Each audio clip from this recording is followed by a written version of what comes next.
उत्तर प्रदेश के वृंदावन में कई प्रसिद्ध मंदिर हैं जिनमें भक्तों की गहरी आस्था है। यहाँ एक बांके बिहारी जी का भी मंदिर है जो एक विशेष प्रसिद्धि रखता है। कहा जाता है कि यहाँ श्री बांके बिहारी जी के दर्शन करने मात्र से जीवन सफल हो जाता है। कहा जाता है कि श्री बांके बिहारी मंदिर सबसे ज़्यादा लोकप्रिय और मनोकामनाओं को पूर्ण करने वाला मंदिर है। तो चलिए आपको बताते हैं बांके बिहारी मंदिर के महत्व के बारे में। वीडियो को शुरू करने से पूर्व आप लोगों से अनुरोध है कि चैनल को सब्सक्राइब करके बेल आइकन का बटन प्रेस करें ताकि इस प्रकार की वीडियो की नोटिफिकेशन आप कभी मिस ना कर सकें। सबसे पहले जानते हैं कि बांके नाम कैसे पड़ा। बांके का अर्थ होता है 3 कोणों पर मुड़ा हुआ, जो वास्तव में बांसुरी बजाते भगवान श्री कृष्ण की ही एक मुद्रा है। बांसुरी बजाते समय भगवान कृष्ण का दाहिना घुटना बाएं घुटने के पास मुड़ा रहता है, तो सीधा हाथ बांसुरी को थामने के लिए मुड़ा रहता है।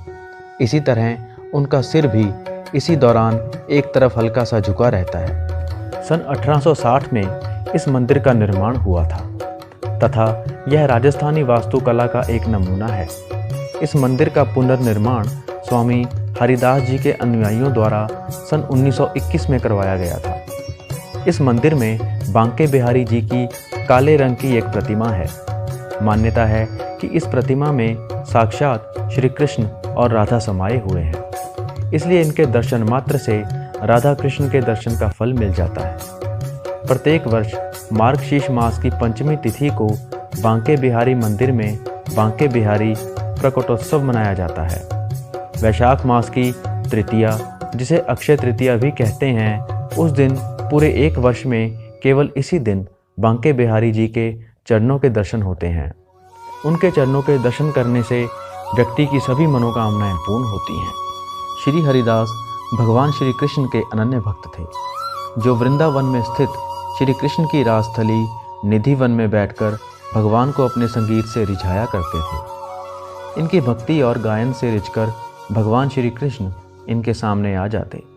एक दिन इनके एक शिष्य ने कहा कि आप हमें भी भगवान कृष्ण के दर्शन करवाएं। इसके बाद हरिदास जी श्री कृष्ण की भक्ति में डूबकर भजन करने लगे और राधा कृष्ण की युगल जोड़ी प्रकट हुई। श्री कृष्ण और राधा ने हरिदास के पास रहने की इच्छा प्रकट की, लेकिन हरिदास ने कृष्ण से कहा कि प्रभु, मैं तो संत हूँ, आपको लंगोट पहना दूंगा, लेकिन माता को नित्य आभूषण कहाँ से लाकर दूंगा। भक्त की बात सुनकर राधा कृष्ण की युगल जोड़ी एकाकार होकर एक विग्रह में प्रकट हुई। हरिदास जी ने इस विग्रह को बांके बिहारी नाम दिया। ऐसी मान्यता है कि जो भक्त बांके बिहारी जी के दर्शन करता है वह उन्हीं का हो जाता है। भगवान के दर्शन और पूजा करने से व्यक्ति के सभी संकट मिट जाते हैं।